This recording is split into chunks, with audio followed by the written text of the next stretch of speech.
തൃശൂരിൽ ലഹരി വിമുക്തി സന്ദേശ വാക്കത്തോൺ സംഘടിപ്പിച്ചു സഹൃദയ വിദ്യാർത്ഥികൾ. കേരള സർക്കാരിന്റെ ലഹരി വിരുദ്ധ ക്യാമ്പയിൻ വിമുക്തിയുടെ ഭാഗമായി തൃശൂർ സ്വരാജ് റൗണ്ടിൽ സൈക്കിൾ റാലിയും വാക്കത്തോണും സംഘടിപ്പിച്ചു. വാക്കത്തോൺ തൃശൂർ ജില്ലാ പഞ്ചായത്ത് പ്രസിഡന്റ് VS പ്രിൻസ് ഉദ്ഘാടനം ചെയ്തു. തിരുവനന്തപുരം അരുവിക്കര പഞ്ചായത്തിൽ തൊഴിലുറപ്പ് തൊഴിലാളികൾക്ക് കാട്ടുതേനീച്ചയുടെ കുത്തേറ്റവർ വെള്ളനാട് ആശുപത്രിയിൽ പ്രാഥമിക ചികിത്സ തേടി. ഉച്ചയ്ക്ക് 12 മണിയോടെയായിരുന്നു സംഭവം. പശ്ചിമബംഗാൾ ഗവർണർ CV ആനന്ദബോസ് കൊടുങ്ങല്ലൂരിലെ ആരാധനാലയങ്ങൾ സന്ദർശിച്ചു. കൊടുങ്ങല്ലൂർ ശ്രീകുരുമ്പ ഭഗവതി ക്ഷേത്രം, ചേരമാൻ ജുമാ മസ്ജിദ് എന്നിവിടങ്ങളാണ് ഗവർണർ സന്ദർശിച്ചത്.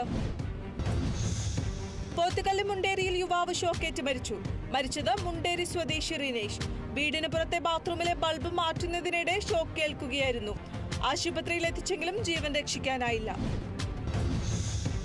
തൃശൂർ ചാലക്കുടിയിൽ അരി വിതരണത്തിലെ അഴിമതി ആരോപണത്തിൽ വിജിലൻസ് അന്വേഷണം നടത്തണമെന്ന ആവശ്യം ശക്തം.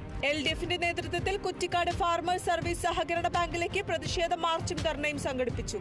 ഓണത്തിന് വിതരണം ചെയ്തത് കാലപ്പഴക്കം ചെന്ന അരിയെന്നും സംഭവത്തിൽ ഭരണസമിതി ലക്ഷങ്ങളുടെ അഴിമതി നടത്തിയെന്നും സമരക്കാർ. തൃശൂർ ചാലക്കുടി കാടുകുറ്റി പഞ്ചായത്തിന്റെ നേതൃത്വത്തിൽ ധീരജവാന്മാരെ ആദരിച്ചു. യോഗത്തിൽ SSLC+2 പരീക്ഷകളിൽ മുഴുവൻ A+ നേടിയ വിദ്യാർത്ഥികളെ അനുമോദിച്ചു. കാടുകുറ്റി കമ്മ്യൂണിറ്റി ഹാളിൽ നടന്ന ചടങ്ങ് ജില്ലാ കളക്ടർ അർജുൻ പാണ്ഡെ ഉദ്ഘാടനം ചെയ്തു. തൃശൂർ പാലപ്പിള്ളിയിൽ ജനവാസ മേഖലയിൽ പുലിയിറങ്ങി മൂരിക്കുട്ടിയെ കൊന്നു. കുണ്ടായി സ്വദേശി റഷീദിന്റെ 2 വയസ്സ് പ്രായമുള്ള മൂരിക്കുട്ടിയാണ് ചത്തത്. കുണ്ടായി എസ്റ്റേറ്റ് മാനേജറുടെ ബംഗ്ലാവിനോട് ചേർന്നുള്ള തോട്ടത്തിലാണ് മൂരിക്കുട്ടിയെ ചത്ത നിലയിൽ കണ്ടെത്തിയത്. വനപാലകർ സ്ഥലത്തെത്തി പരിശോധന നടത്തി. മലപ്പുറം വളാഞ്ചേരിയിൽ senior citizens friends welfare association 19ാം ജില്ലാ കൺവെൻഷൻ നാളെ. കൺവെൻഷൻ CATU ജില്ലാ ജനറൽ സെക്രട്ടറി VP സക്രി ഉദ്ഘാടനം ചെയ്യും. അസോസിയേഷൻ ജില്ലാ പ്രസിഡന്റ് C വിജയലക്ഷ്മി അധ്യക്ഷയാകും. തിരുവനന്തപുരം നെടുമങ്ങാട് കാൽവഴുതി കിണറ്റിൽ വീണ റിട്ടയർഡ് അധ്യാപകൻ മരിച്ചു. വേങ്കവിള മണ്ഡപംവിള ദേവമാതാ കോളേജ് റിട്ടയർഡ് അധ്യാപകൻ സെബാസ്റ്റ്യൻ ആണ് മരിച്ചത്. കിണറിന്റെ സംരക്ഷണ ഭിത്തി വൃത്തിയാക്കുന്നതിനിടയിൽ 25 അടി താഴ്ചയുള്ള കിണറിൽ വീണാണ് അപകടം.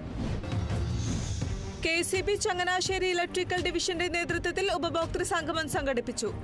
ജോ മൈക്കിൾ MLA സംഗമം ഉദ്ഘാടനം ചെയ്തു. ചങ്ങനാശ്ശേരി നഗരസഭാ chairperson Krishnakumari Rajasekharan, electrical circle deputy chief engineer mini തുടങ്ങിയവർ പങ്കെടുത്തു.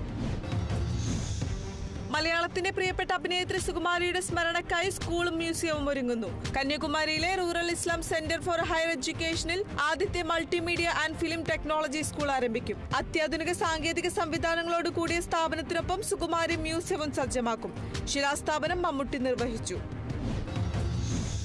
പ്രമുഖ വ്യവസായി രത്തൻ ടാറ്റ ആശുപത്രിയിൽ. പതിവാരോഗ്യ പ്രശ്നങ്ങൾക്കാണ് ആശുപത്രിയിലെത്തിയതെന്നും അഭ്യൂഹം പ്രചരിപ്പിക്കരുതെന്നും രത്തൻ ടാറ്റ സമൂഹ മാധ്യമത്തിൽ കുറിച്ചു.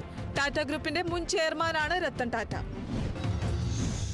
കൊല്ലം ശാസ്താംകോട്ടയിൽ കൊടിക്കുന്നിൽ സുരേഷ് MPക്കും മെമു ട്രെയിനിനും സ്വീകരണം നൽകി. Kollam Ernakulam special MEMU service അനുവദിച്ചതിനാണ് MPക്ക് കോൺഗ്രസ് ശാസ്താംകോട്ട ബ്ലോക്ക് കമ്മിറ്റിയുടെ നേതൃത്വത്തിൽ സ്വീകരണം നൽകിയത്.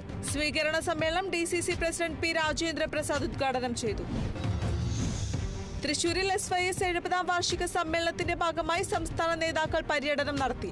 അന്തിക്കാട് നടന്ന പര്യടനം SYS സംസ്ഥാന പ്രസിഡന്റ് സയ്യിദ് ത്വഹ സഖാഫി ഉദ്ഘാടനം ചെയ്തു. ഡിസംബർ 27, 28, 29 തീയതികളിൽ തൃശൂർ ആമ്പല്ലൂരിലാണ് സമ്മേളനം നടക്കുന്നത്. തൃശൂർ സേവ് ഗുരുവായൂർ മിഷൻ പ്രസിഡന്റും നടനുമായ ശിവജി ഗുരുവായൂരും ജനറൽ സെക്രട്ടറി അജു M ജോണിയും നടത്തിയ അനിശ്ചിതകാല നിരാഹാരം അവസാനിച്ചു.